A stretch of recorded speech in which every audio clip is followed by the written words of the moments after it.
Olá, seja bem-vindo. Somos a Igreja Verbo da Vida de Campo Grande, no Rio de Janeiro. E você ouvirá agora uma mensagem da Palavra de Deus. Desde que ela transforme a sua vida.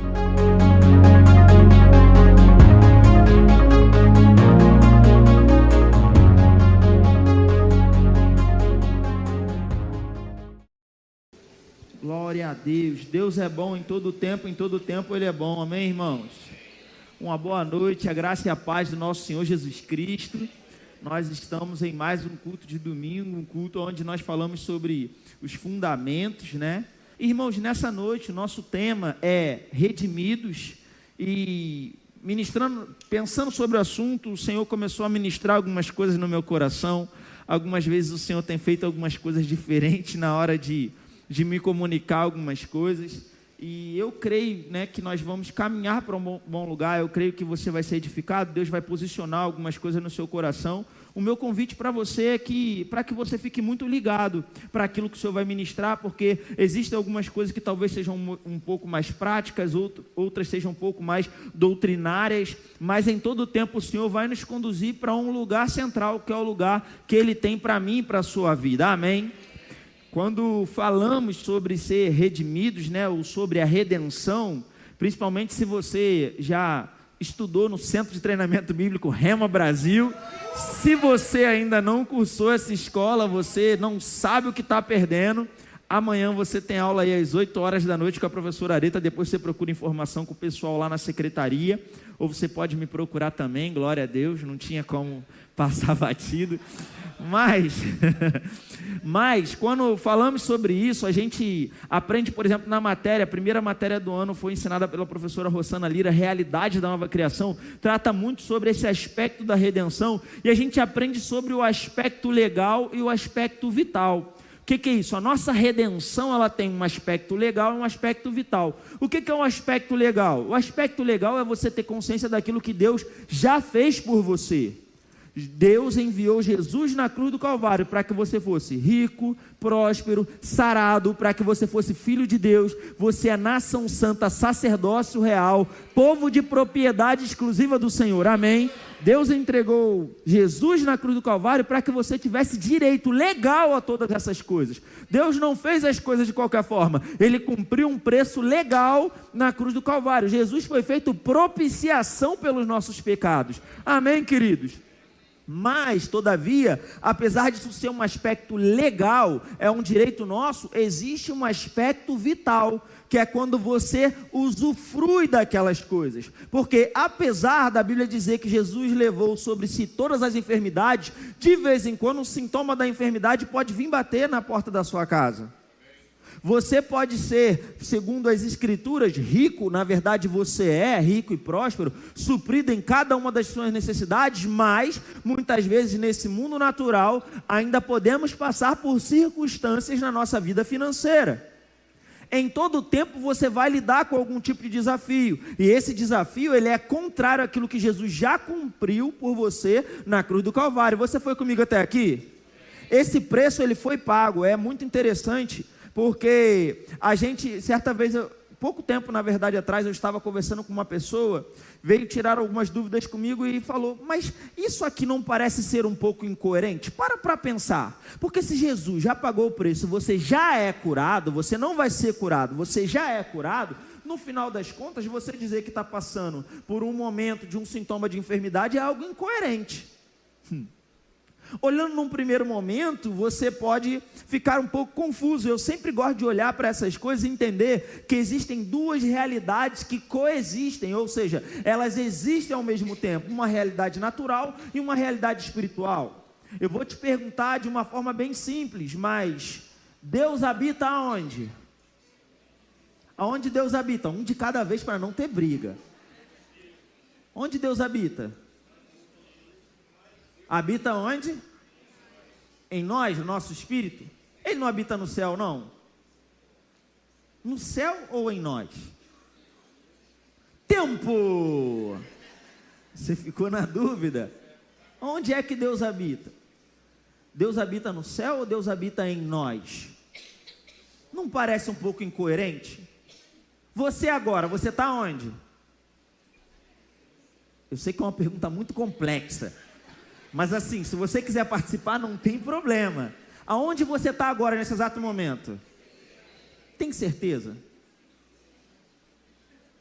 Porque a Bíblia diz lá em Colossenses que você está nele. Você está aqui ou você está lá? Tá bom, vou fazer outra pergunta então. Deus habita dentro de você, segundo a informação que você mesmo acabou de dizer. Se Deus habita dentro de você, é possível se aproximar de Deus? Sim ou não? Sim. Mas Ele não habita dentro de você? Mas a Bíblia diz em Hebreus 11:6 que, ora, sem fé é impossível agradar a Deus, porquanto é necessário que aquele que se aproxima de Deus creia que Ele existe e que se torna galardoador dos que o buscam. Às vezes a gente até critica algumas pessoas que dizem: Senhor, amantíssimo e poderoso, eu adentro agora na Tua presença, e às vezes como uma forma muito litúrgica. Nada contra você ter uma reverência com respeito à presença de Deus, amém, queridos? Mas às vezes se cria uma super reverência e se perde o entendimento de que Ele já habita dentro de mim e de você. Você entendeu isso? Mas às vezes, em contrapartida, uma pessoa pode criticar: não, eu não entro na presença de Deus, porque eu já habito, mas a Bíblia diz que você se aproxima, e aí? Esse seu corpo físico que você está aí agora, habitando dentro dele, ele é uma casa, ele está vivo ou está morto? Mas a Bíblia diz que está morto, e aí?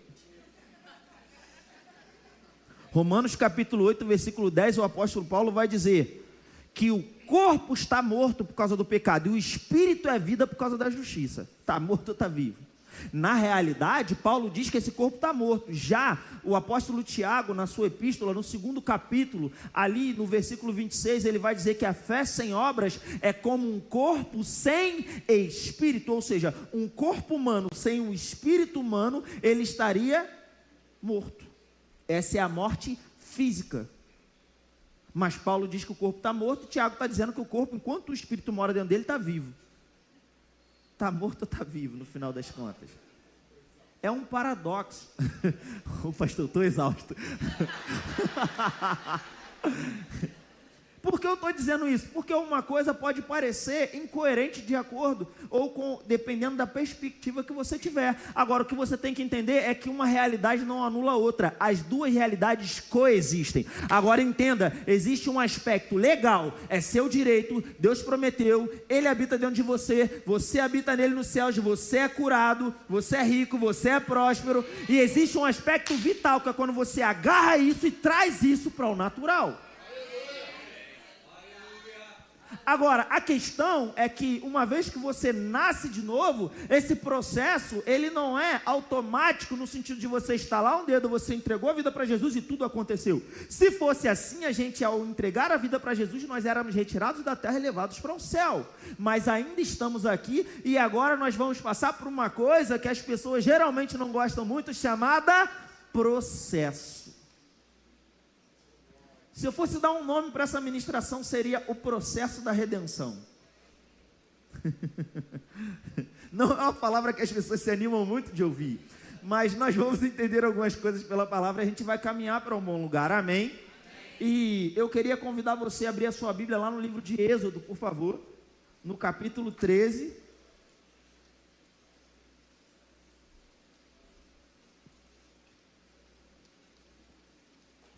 Êxodo no capítulo 13, nós vamos ler o versículo 17 e 18, mas antes eu vou te contextualizar, porque o texto aí vai falar a respeito do povo de Israel saindo do Egito, e eu não sei aqui quantos sabem, mas a Bíblia vai dizer em Hebreus capítulo 10, versículo 1, que as coisas do Antigo Testamento eram sombras dos bens vindouros. Então tudo aquilo que nós encontramos no Antigo Testamento aponta para Cristo, aponta para a redenção, e aí existe... Qualquer coisa que você identificar no Antigo Testamento vai necessariamente, ou quase tudo, vai apontar para essa redenção. E essa saída do Egito para ir para a Terra Prometida não é diferente. Não é à toa que nós vamos ver a comemoração da Páscoa ali, que é o momento onde eles vão ali celebrar a Páscoa, e aquilo representa a celebração pela libertação deles do cativeiro do Egito, para que eles pudessem sair em liberdade para adorar ao Senhor, para ter comunhão com o Senhor e caminhar para o projeto que Deus tinha para a vida deles, que era a terra prometida, Canaã. Você foi comigo até aqui?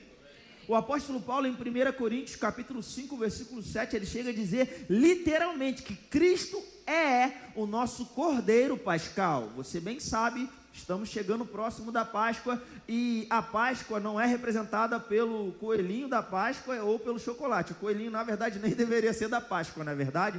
A nossa Páscoa é Cristo, amém? Eu gosto muito, tem uma imagem, uma charge, né, que eu vi um tempo atrás, eu achei muito interessante, que tem Jesus ali na última ceia, os discípulos, ele fala, um de vocês não tem parte comigo, e tem o coelho da Páscoa sentado lá todo encolhido, porque de fato ele não tem nada a ver com a história. Mas só para te contextualizar, aqui é uma representação, essa saída do Egito é uma representação do que aconteceu com a mim e com a sua vida em Cristo. Nós fomos transportados do império das trevas para o reino do Filho do seu amor, amém? Só que houve um processo, e esse processo pode ensinar muitas coisas para mim e para a sua vida. Essas últimas noites, né, na realidade o Senhor começou a ministrar algumas coisas no meu coração sobre o que Ele queria que eu trocasse. Eu não consegui esgotar, eu fiquei ainda desejando me aprofundar em muito mais coisa, mas eu creio que nós vamos conseguir caminhar bem para que você possa entender aquilo que eu percebo como o Espírito Santo querendo comunicar para nós essa noite. Você chegou lá em Êxodo capítulo 13, versículo 17, vai dizer assim: tendo Faraó deixado ir o povo, Deus não o levou pelo caminho da terra dos filisteus, posto que mais perto, pois disse, para que porventura o povo não se arrependa vendo a guerra e torne ao Egito. 18, porém Deus fez o povo rodear, diga comigo, rodear pelo caminho do deserto perto do Mar Vermelho, e arregimentados subiram os filhos de Israel do Egito. É interessante porque se você estudar a cultura da época, a sociedade da época, a geografia da época, você vai perceber que historicamente tinha um caminho que era mais rápido. Eles iriam fazer na metade do tempo a chegada até o Mar Vermelho, por exemplo. Eles poderiam ter feito esse caminho em 14 dias. Na verdade, de sair do Egito até chegar na Terra Prometida, poderia ser feito esse trajeto em apenas 25 dias. E só levou 41 anos e 2 meses. Mas poderia ter sido feito em 25 dias se fosse um caminho direto. O caminho mais rápido, inicialmente, para que eles começassem esse processo de transição, era pela via mares, ou pelo caminho dos filisteus, citado aqui por Moisés ao escrever o livro de Êxodo. Só que esse caminho, ele era fortemente guardado. Tinham exércitos egípcios que estavam preparados, era uma rota comercial. Se era uma rota comercial, tinha dinheiro na jogada, tinha recurso financeiro envolvido na jogada, e tinham muitas tropas preparadas para impedir invasores de chegar e impedir também fugas em massa, inclusive dos escravos, que era justamente o que estava acontecendo. Eles estavam saindo, o Faraó liberou, mas depois ele iria voltar atrás. Então eles poderiam lidar com essa guarda toda, com todo esse exército. Ia ser uma situação bem complicada. Além do exército ou das tropas dos egípcios, tinham as tropas dos filisteus, que eram conhecidos na época como uma das de mais alta tecnologia. A superioridade bélica deles na época em relação a outros povos era muito grande. Tanto é que eles eram inimigos ali dos egípcios, e eles tinham alguns confrontos de vez em quando. Ou seja, eles tinham poder até mesmo para fazer frente aos egípcios, falando dos filisteus. Israel teria que passar pela via mares, iria passar por essas tropas ou guarnições dos egípcios e ainda pelas planícies dos filisteus. Ou seja, eram grandes os problemas. E a Bíblia está dizendo que Deus, sabendo que eles indo por aquele caminho, eles poderiam ver a guerra e voltar e retroceder, Deus levou eles pelo caminho mais longo e fez eles rodearem um outro espaço para chegar onde ele tinha que chegar. Isso é muito interessante, porque muitas vezes na nossa vida nós achamos, quando vamos caminhar para um determinado lugar, que nós vamos fazer uma linha reta, vamos ir naquela direção e acabou. Mas sabe que Deus é mais inteligente do que você? E às vezes a forma que você quer fazer é a forma que não ia dar certo, porque Deus tem informação que você não tem. E a gente tem que aprender a confiar. Agora, Deus é tão lindo e tão tremendo que Ele manda eles pelo caminho mais difícil. Só que não manda eles de qualquer forma. Por quê? À noite tinha uma coluna de fogo para os aquecer, e durante o dia que o calor era escaldante, tinha uma coluna de nuvem para os refrescar. Então Deus os levou pelo caminho mais difícil, mas foi os guardando o tempo inteiro. Meu Deus do céu. Sabe de uma coisa, você foi alcançado e Deus tem um projeto para a sua vida, Deus tem um alvo para a sua vida, mas Ele não te manda de qualquer forma para esse projeto. Ele manda o seu Espírito que vai te guiar, a graça, o favor e a unção vão te conduzir para chegar exatamente no lugar que você deveria chegar. Processos. Amém? Mas no estudo e enquanto eu meditava, o Espírito Santo ministrava no meu coração, haviam alguns blocos desse processo, né? Eu criei aqui 3 blocos. Esse primeiro bloco faz parte da saída deles do Egito até chegar ao Mar Vermelho. No Mar Vermelho é o momento onde nós vamos ver, tendo a transição ali do mar se abrindo, né? Eles estavam numa situação impossível, tinha um exército egípcio agora chegando e tinha o Mar Vermelho atrás, e Deus simplesmente abriu o Mar Vermelho, se é que eu posso chamar simplesmente. É interessante porque no início do processo, ou início dessa caminhada, e é muito comum quando alguém se converte, quando alguém nasce de novo, ela começar a ver coisas sobrenaturais e espetaculares. Às vezes parece que quando você nasce de novo, ou quando você começa a caminhar e se desenvolver na sua caminhada cristã, tudo acontece. É profeta que chega para entregar a palavra, um monte de coisa, é milagre atrás de milagre. E às vezes em outras partes da nossa caminhada parece que não tem tantos milagres assim. Mas sabe que Deus conhece você e entende o que você precisa em cada fase, em cada estação. E Ele vai atender as suas necessidades de acordo com a sua maturidade. Porque você não atende as necessidades de um filho de 3 anos da mesma forma que você atende as necessidades de um filho de 18. E nessa caminhada, nesse processo, a gente vai avançar e Deus vai saber lidar com a gente em cada fase da nossa caminhada. Amém? Mas esse primeiro bloco se encerra com um grande milagre. Então Deus se aproxima do povo, por assim dizer, se é que eu posso usar aproximar. Deus agora vai os guiar, vai os conduzir, vai os proteger no deserto, mantendo eles aquecidos quando era necessário e refrescados quando era necessário. E diante de um grande problema que eles não tinham condições de resolver, Deus cria um caminho onde não havia, porque é assim que nosso Deus trabalha. Amém? Só que essa história ela não acaba aqui. Esse processo ele vai continuar.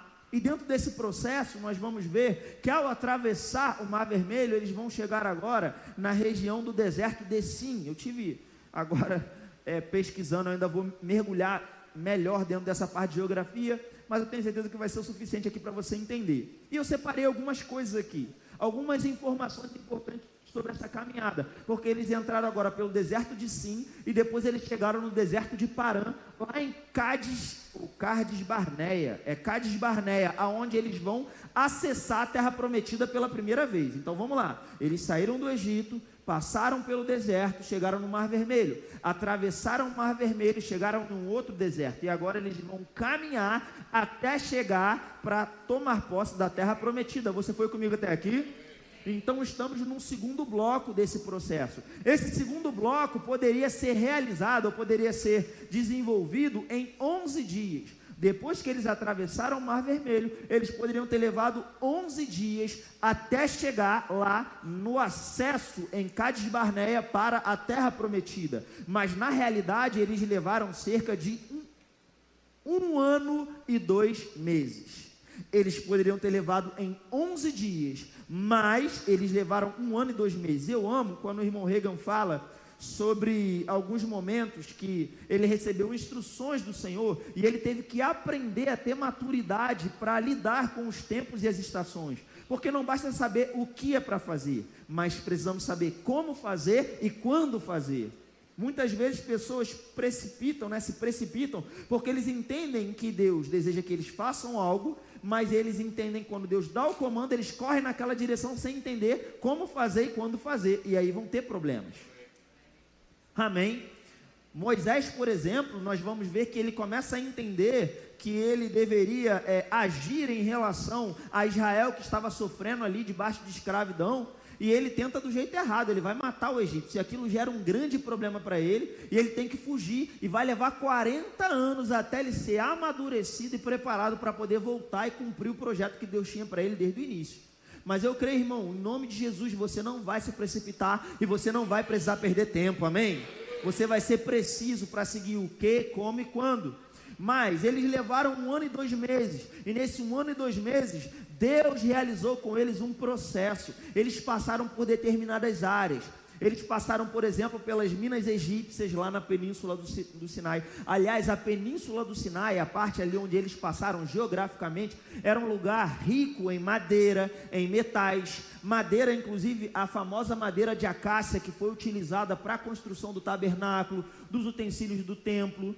Os metais que eles tiveram, porque eles eram há séculos escravos.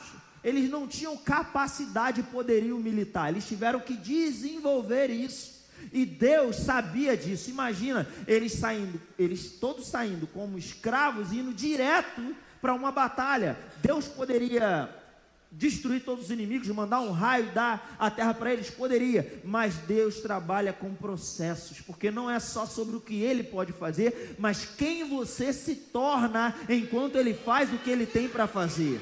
Deus trabalha te amadurecendo e te desenvolvendo, e por isso um caminho que levaria 11 dias, foi um caminho que levou 1 ano e 2 meses, teve preparação, passaram por lugares estratégicos. Por isso que é muito importante você ficar ligado aonde você serve, na igreja que você congrega, porque geralmente o processo que Deus tem para você ser desenvolvido, passa por você servir em algum departamento, estar submisso a algum líder, alguma coisa Deus planejou para você, e você tem que tomar cuidado para você não tentar fazer em 11 dias algo que Deus tinha esperado para você fazer em 1 ano e 2 meses, passando por fases e estações que fazem parte da qualificação do treinamento que você vai ter até você chegar no lugar que você tem que chegar. Amém? Aleluia. Irmão, eu não sei como você recebe isso, mas eu fiquei refletindo bastante nessas verdades. Aleluia. Então eles tiveram essa questão do metal, eles tiveram a questão da madeira, eles passaram por Refidim, onde eles tiveram a batalha contra os amalequitas. E aí eu fiz uma pesquisa e eu descobri que os exércitos dos amalequitas tinham entre 5 a 7 mil guerreiros, ao passo que Israel provavelmente tinha cerca de 6 mil guerreiros. Quando você olha para as tropas egípcias e dos filisteus que tinha antes deles chegarem no Mar Vermelho, eram tropas muito maiores, eram tropas melhor preparadas e muito maiores. Deus, no momento que eles não tinham condição de lutar, Deus levou eles pelo caminho mais difícil, colocou coluna de nuvem, coluna de fogo, preparou, abriu o Mar Vermelho e ainda lutou contra os inimigos. Porque se você olhar o texto de Êxodo, capítulo 14, você vai ver que o anjo na coluna de fogo ficou na retaguarda deles, lutando e impedindo os inimigos de os alcançar. É assim que o nosso Deus trabalha. Agora, perceba, uma vez que eles chegaram do outro lado e passaram para um outro ciclo ou uma nova estação, houve um outro processo. Eu amo isso, porque eu já citei aqui várias vezes, vou acabar citando sempre, eu amo esporte. Eu pratiquei mais de 10 anos kickboxing, muay thai, eu dei aula de futebol e eu amo essa parte toda. E eu gosto quando a gente fala sobre essas coisas de ciclos, porque existem ciclos de treinamento. Existe o macrociclo, o mesociclo e o microciclo.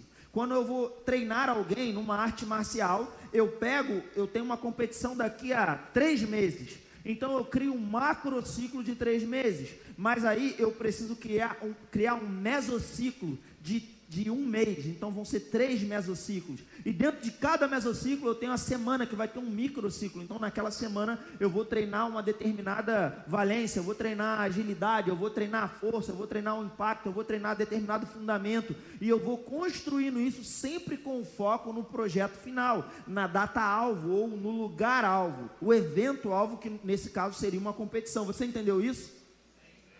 Isso é estratégia, isso é organização, isso é planejamento, isso é coisa de crente. E Deus vai trabalhar com isso o tempo inteiro na Escritura. Amém? Então Deus veio preparando eles até chegar na batalha contra os amalequitas, que era um povo que tinha uma frente parecida. Amém? E óbvio, eles tinham que confiar em Deus, porque afinal de contas eles não tinham nenhuma experiência militar. Eles tiveram que aprender isso, mas Deus era com eles. E eles foram se preparando, venceram essa batalha. Ou seja, em um primeiro momento Deus evitou a guerra. Em um outro momento Deus deu o comando para como eles iam se comportar durante a guerra. Aleluia, glória a Deus. Aleluia. Mas não parou aí. Dentro desse processo, ou desse segundo bloco de 1 ano e 2 meses, eles também passaram pelo Monte Sinai, aonde Moisés foi lá receber os 10 mandamentos, e aonde também eles ficaram acampados, e Moisés teria recebido toda a lei. Então Deus preparou eles estrategicamente com as coisas que eles iam precisar para construir tabernáculo, para se preparar para a batalha, para passar por batalha, para desenvolver o seu relacionamento com Deus. E aqui eu acho muito interessante que nesse processo Deus criou algo, Deus estava estabelecendo algumas coisas para o relacionamento que eles teriam com Deus naquela aliança, e o povo estava desapercebido, o povo estava distraído, algo que acontece muito hoje em dia também, porque afinal de contas, enquanto as pessoas deveriam priorizar ao Senhor, se render a Ele, ter tempo de relacionamento com Deus, elas estão se distraindo com muitas coisas e geralmente administrando mal o seu tempo. Foi exatamente o que aconteceu. Moisés saiu, estava demorando, o tempo começou a incomodar aquele pessoal. Acho que Moisés não vai voltar, vamos trocar um Deus, vamos fazer bezerro de ouro, e acabaram se perdendo na administração com o tempo, se distraindo com coisas que não deveriam se distrair. Eles tinham um projeto, eles tinham um alvo da parte de Deus, existia um processo proposto. Eu creio que assim como... Aliás, na verdade, aquilo que aconteceu com eles, Deus deseja que não aconteça com a mim e com a sua vida, amém? Com as distrações do dia a dia hoje, com as redes sociais e com tanta coisa que a gente tem, que a gente possa estar realmente firmado no Senhor. Mas o que eu quero frisar aqui, houve toda uma preparação até que eles chegassem em Cádiz Barneia. Agora perceba, eles poderiam levar 25 dias até chegar na Terra Prometida, e eles levaram 1 ano e 3 meses. 1 mês no primeiro bloco, e no segundo mais 1 ano e 2 meses. Eles levaram 1 ano e 3 meses, mas Deus os preparou para chegar exatamente aonde eles tinham que chegar. E quando eles chegaram na Terra Prometida, eles possuíram a Terra Prometida? Não.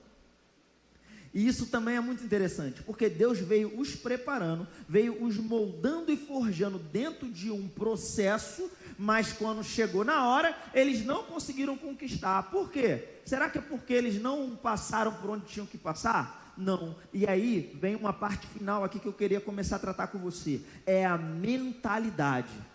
Se você não tiver com a mentalidade correta, se você não estiver firmado com a sua convicção, a ponto disso mexer na forma como você pensa e na forma como você age, você não vai conquistar. O apóstolo Paulo, em Romanos capítulo 12, versículo 2, ele vai dizer: e não vos conformeis com esse século, mas transformai-vos pela renovação do vosso entendimento, para que experimenteis qual seja a boa, agradável e perfeita vontade de Deus. Para você experimentar a boa, agradável e perfeita vontade de Deus, não diz respeito ao tempo de igreja que você tem, mas a mentalidade que você tem. Quando você está com a mentalidade correta, você vai usufruir da boa, agradável e perfeita vontade de Deus. Amém, irmão?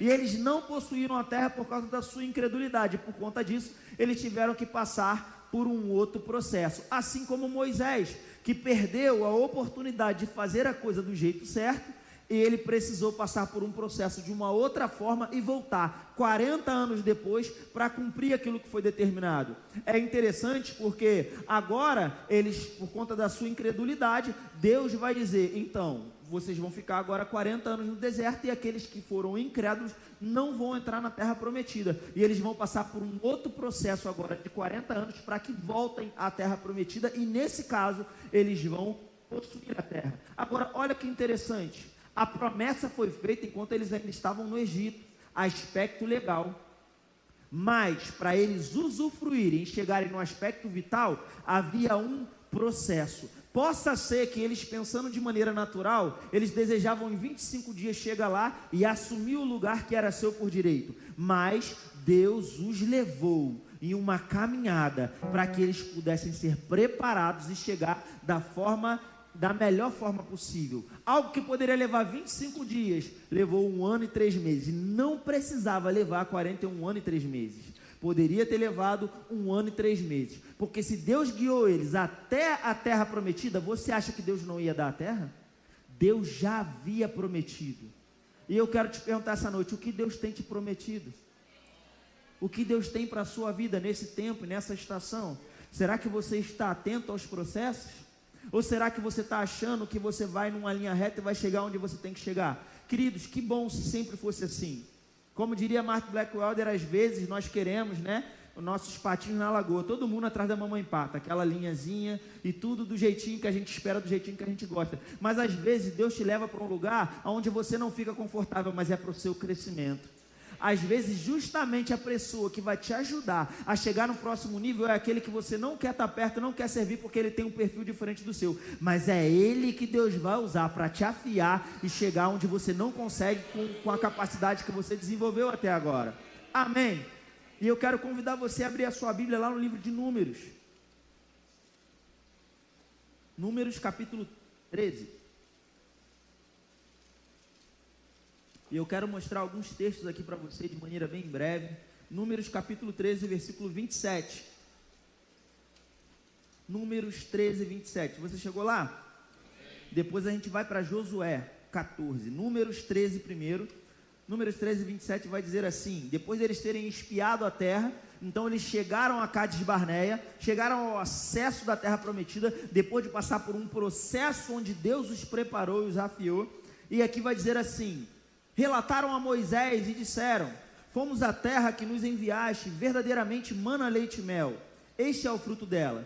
O povo, porém, que habita nessa terra é poderoso, e as cidades muito grandes e fortificadas. Também vimos ali os filhos de Anak, os amalequitas habitam na terra do Negueb. E ele vai começar a falar de todos aqueles gigantes que tem ali. Versículo 30, então Caleb fez calar o povo perante Moisés e disse: eia, subamos e possuamos a terra, porque certamente prevaleceremos contra ela. Porém os homens que com ele tinham subido disseram: não poderemos subir contra aquele povo, porque é mais forte do que nós. E diante dos filhos de Israel infamaram a terra que haviam espiado, dizendo: a terra pelo meio da qual passamos a espiar é terra que devora os seus moradores. E todo o povo que vimos nela são homens de grande estatura. Também vimos ali gigantes. E ele vai terminar dizendo no final do 33: e éramos aos nossos próprios olhos como gafanhotos, e assim também o éramos aos seus olhos. É interessante porque Deus os conduziu com a coluna de nuvem, com a coluna de fogo, abriu o mar vermelho, deu instruções, os preparou, os deu capacidade de vencer batalhas. Eles se desenvolveram, e quando chegou na hora de possuir a terra e cumprir aquilo que Deus já havia prometido a eles, eles disseram: não tem como, é muito difícil, tem gigantes aí.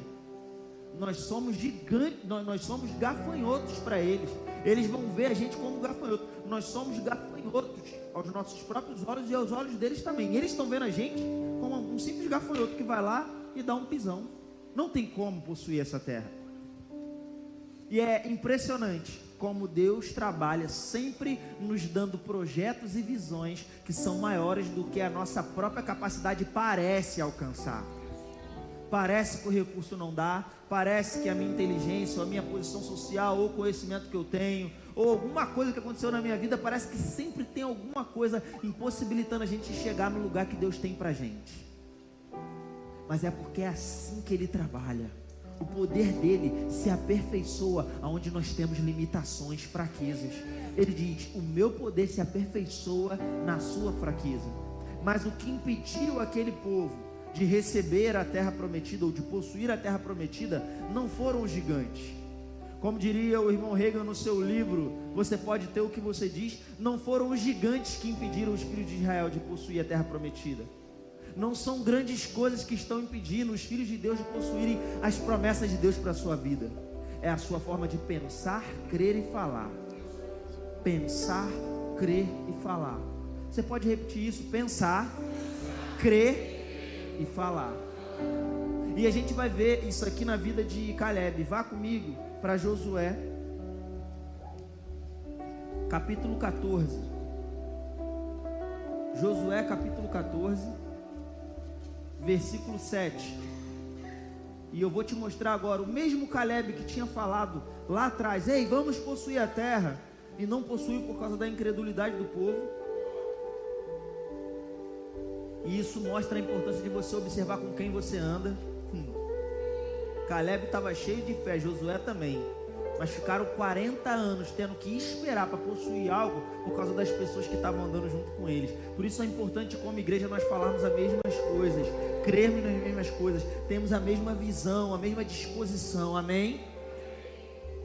Josué 14:7, ele vai dizer: tinha eu 40 anos quando Moisés, servo do Senhor, me enviou de Cádiz Barneia para espiar a terra, e eu lhe relatei como sentia no coração, mas meus irmãos que subiram comigo desesperaram o povo, eu porém perseverei em seguir o Senhor meu Deus. Vá comigo para o versículo 10.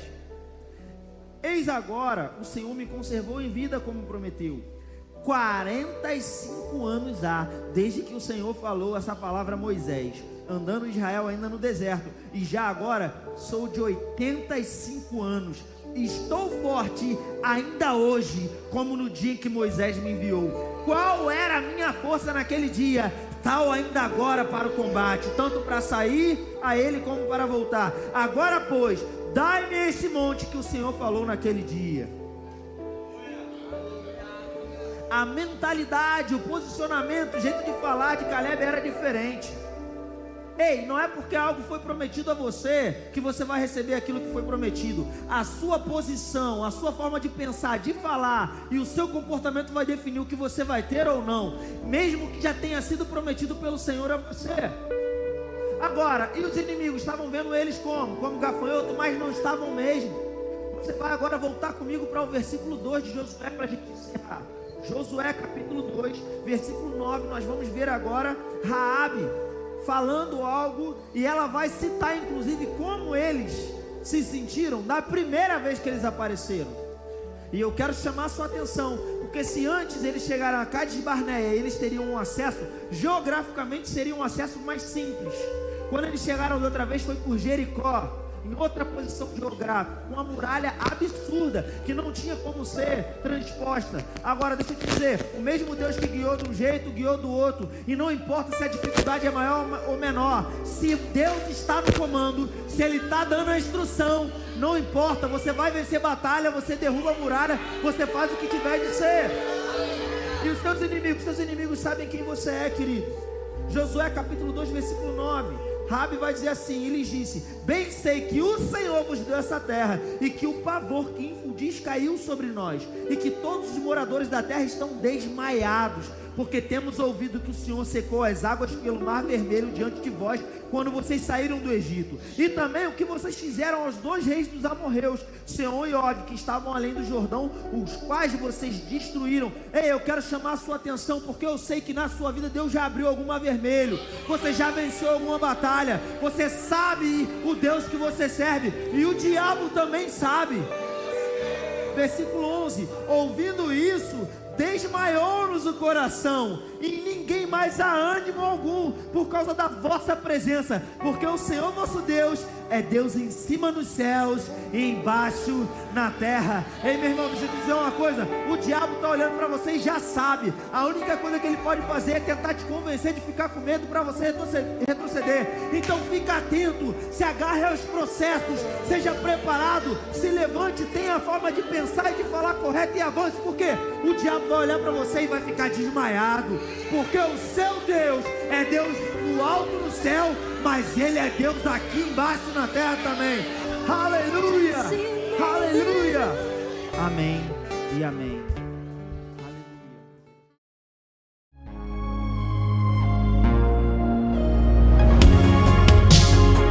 Ouça outras ministrações em nosso site verbodavida.com/Campo Grande RJ. Nos acompanhe também em nossas redes sociais, Facebook, Instagram e YouTube. Seja abençoado na prática dessa palavra.